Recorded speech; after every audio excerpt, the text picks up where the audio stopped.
बात है नवंबर 1947 की, जब पुणे में अपने नए कार्यालय में कॉफी पीने और अपनी सादगी के लिए मशहूर एक शख्स ने पार्टी का आयोजन किया था। पार्टी में बहुत से खास लोग आए थे और उसी फहरिस्त में शामिल था नारायण आप्टे, जो गोडसे का परम हितैषी भी था और गोडसे के संग अखबार में साझेदार भी। दोनों ने मिलकर ही हिंदू राष्ट्र अखबार की नींव रखी थी। आप्टे ने उस दौरान अपने भाषण में गांधी जी को मुस्लिमों का हिमायती और हिंदुओं की कोई खास फिक्र न करने के लिए जिम्मेदार ठहराया था। उस दौरान कुछ समूह और संगठन बंटवारे और हिंदुओं के रक्तपात के लिए कांग्रेस और गांधी को जिम्मेदार बता रहे थे और उनका मानना था कि शरणार्थी हिंदुओं के साथ जो जाति की जा रही है, गांधी जी उस पर कोई विशेष ध्यान नहीं दे रहे हैं और तभी से गांधी जी को लेकर उनमें एक तरह से खटास आनी शुरू हो चली थी। नाथुराम गोडसे के पिता एक ब्राह्मण थे और पेशे से एक मामूली टाकिया। नाथुराम के जनेऊ संस्कार के बाद ही उसका धार्मिक अनुष्ठान करने, पूजा पाठ करने और घंटों समाधि की मुद्रा में बैठकर उपासना करने का जुनून हासिल हो गया था। गोडसे महात्मा गांधी को बहुत खास मानता था और राजनीति में उसका शुरू से ही रुझान था। यही कारण था कि वर्ष 1929 में गांधी जी के संग नागरिक सत्या आंदोलन में उसने बढ़ चढ़कर हिस्सा लिया था, लेकिन धीरे धीरे उसे वीर सावरकर के विचारों में रुचि आने लगी और वह उनसे प्रभावित होने लगा।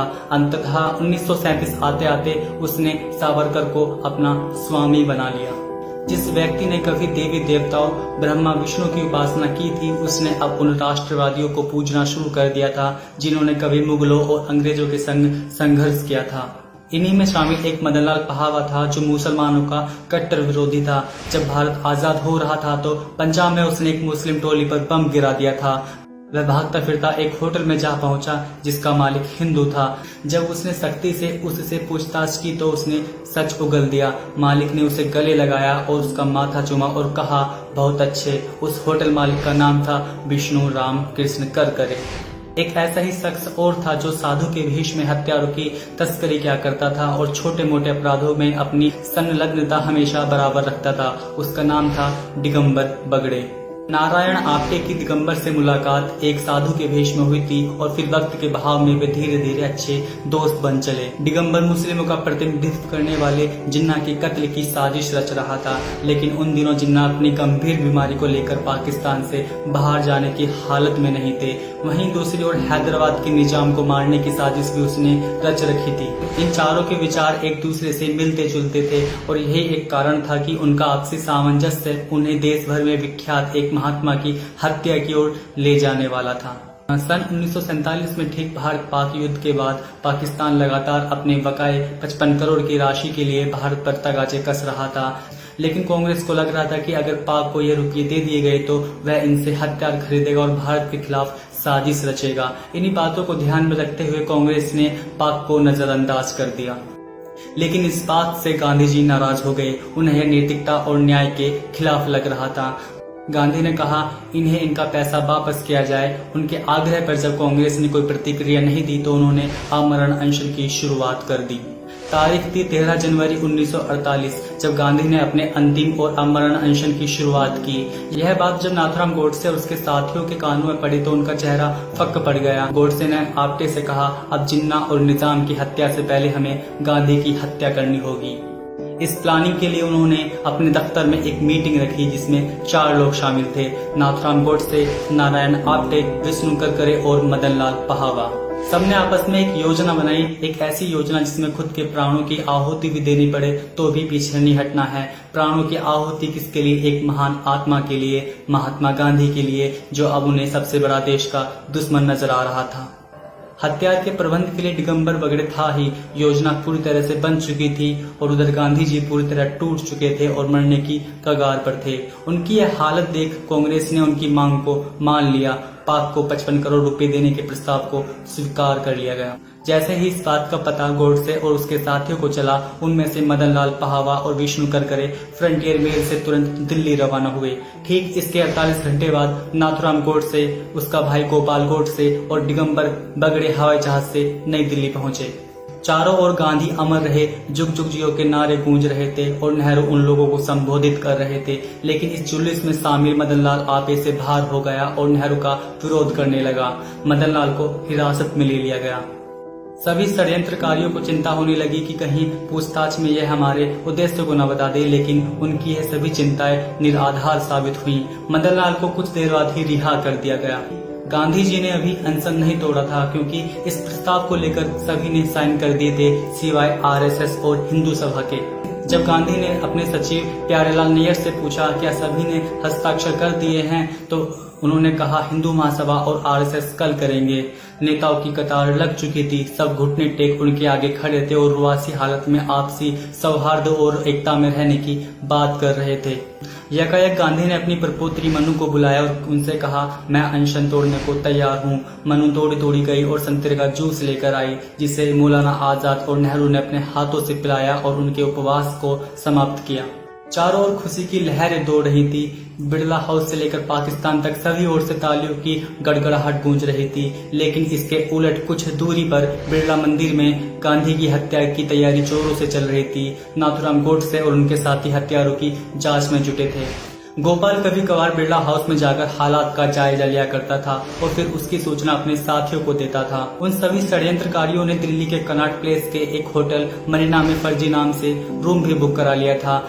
20 जनवरी 1948 को साधु के भेष में दिगंबर बगड़े और नारायण आप्टे बिड़ला हाउस पहुंचे और स्थिति का निरीक्षण किया। जब दोनों वापस होटल आए तो आप्टे ने समूह की पूरी प्लानिंग समझाई। सभी 5-5 मिनट के अंतराल में अलग अलग दिशाओं से अलग अलग वक्त से बिड़ला हाउस पहुंचे। सभी ने अपनी स्थितियां ले ली थी, बस गोपाल को बम गिराना था। लेकिन वह अपनी लंबाई अधिक न होने की वजह से बम सुनिश्चित जगह पर गिरा नहीं सका। धमाके की आवाज हुई और भगदड़ शुरू हो गई। मदन लाल भी कोई इशारा पाकर अपना बम नहीं गिरा सका और उसे भीड़ ने पकड़ लिया, जबकि नाथूराम गोडसे, गोपाल गोडसे और नारायण आप्टे भाग निकले। नाथूराम ने अपने भाई गोपाल से कहा तू अपनी पत्नी बच्ची को संभाल, इस मामले में ना पड़, उनका एक साथी पकड़ा जा चुका है, संभव है कि उनकी गिरफ्तारी भी जल्द हो। उधर जैसे ही यह खबर नेहरू को पता चली, वह बिलख उठे और उनकी सुरक्षा को लेकर अधिक सजग हो गए। बिगड़े खिसक चुका था। गोपाल वापस पुणे चला गया था और कुछ दिनों के लिए सब इतर बितर हो गए थे। मदन लाल पुलिस की हिरासत में था, जहां उसे 3rd डिग्री का ट्रीटमेंट दिया जा रहा था। उसके दूसरे साथियों के बारे में पूछा जा रहा था। मदन लाल ने पहले तो कुछ नहीं बताया, लेकिन ज्यादा टॉर्चर होने के बाद उसने सब उगल दिया, लेकिन साफ साफ किसी का नाम नहीं बताया। वहीं आप्टे और गोडसे प्लानिंग कर रहे थे कि इससे पहले पुलिस हमें पकड़े, हमें गांधी को मार देना चाहिए।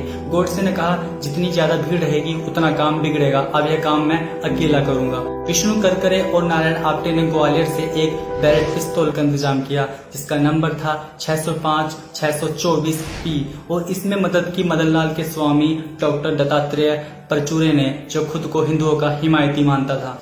वहीं दूसरी ओर दिल्ली पुलिस के चीफ डीसी मेहरा ने गांधी को बताया आपकी जान खतरे में है और आपको सुरक्षा लेनी चाहिए। उन्होंने कहा मेरा एकमात्र रक्षक राम है, मुझे कोई विशेष सुरक्षा नहीं चाहिए। डीसी मिश्रा ने कहा फिर मुझे आप प्रार्थना में आने दें। गांधी ने कहा प्रार्थना में कोई भी आ सकता है, लेकिन सादे वस्त्रों में। डीसी मिश्रा की उन दिनों तबीयत ठीक नहीं हुआ करती थी, लेकिन फिर भी वह प्रार्थना से 10 मिनट पहले बिड़ला हाउस पहुंच जाया करते थे। गांधी जी बढ़ती आपसी एकता और भाईचारे को देखकर बहुत खुश थे। उस दौरान लोगों के भीतर आपसी द्वेष खत्म हो चुका था और सब एक दूसरे को गले मिला रहे थे, फूलों की मालाएं पहना रहे थे और यही एक कारण था कि वह 3 फरवरी को पाकिस्तान जाने की भी तैयारी कर रहे थे, ताकि वहां के लोगों और नेताओं में आपसी भाईचारे को इजाद कर सके। हालांकि उन्हें अपनी हत्या का इल्हाम था, लेकिन उस वक्त वह किसी को भी संदेह की दृष्टि से नहीं देखना चाहते थे। शायद वह इस देश के लोगों पर आंख मूंद कर भरोसा करने लगे थे। उधर बिड़ला मंदिर के पास सुनसान माहौल में गोडसे बेटा पिस्तौल से प्रैक्टिस कर रहा था, तो उधर दिल्ली पुलिस के अधिकारी संजीव मिश्रा हमले की फिर से आशंका जता रहे थे। उन्होंने नेहरू से कहा बाबू की जान को अभी भी खतरा हो सकता है, आप कुछ करें। जब नेहरू ने गांधी जी से उनकी सुरक्षा को लेकर बात की तो उन्होंने ना में सिर हिला दिया। नेहरू ने कहा आप सुरक्षा नहीं चाहते तो ना ले, लेकिन प्रार्थना में आ रहे हर शख्स की तलाशी लेने की तो अनुमति दे ही सकते हैं। गांधी ने कहा अगर ऐसा करोगे तो मैं फिर से अनशन पर बैठ जाऊंगा। नेहरू चुप रहे। तारीख आई 30 जनवरी। उस सुबह करकरे ने गोडसे से बिड़ला मंदिर जाकर लक्ष्मी नारायण और महाकाली के दर्शन के लिए कहा। वह वहां गया तो, लेकिन उस वक्त उसने वहां गोली चलाने का सिर्फ अभ्यास ही किया। उसने मूंगफलियां खाई और बिरला हाउस की ओर बढ़ चला। आप टोर कर दूसरी टैक्सी में बिरला हाउस पहुंचे। गांधी पटेल से उनके और नेहरू के बीच आपसी विवाद को लेकर बात कर रहे थे। उस वक्त उनकी सुरक्षा को लेकर सादी पोशाक में तैनात डीसी मिश्रा किसी मीटिंग में गए हुए थे। गांधी मन्नू और आभा के सहारे प्रार्थना के लिए बाहर आए। करकरे और आवटे की नजर गोड से पर लगाता बनी हुई थी। जैसे जैसे गांधी करीब आ रहे थे, गोड से उनकी ओर बढ़ रहा था। दूरियां कम हो रही थी, लोगों की भीड़ उमड़ रही थी। वह गांधी के एकदम करीब आया। वह उनके चरणों को छूने का उपक्रम करते हुए नीचे झुका और ऊपर बंदूक थाम अचानक ऊपर उठा। बंदूक की नली गांधी की सीने की ओर उसने तानी और अचानक 3 राउंड फायर किए और वे 3 गोलियां गांधी के सीने में धस चली। यकायक वह गिर पड़े।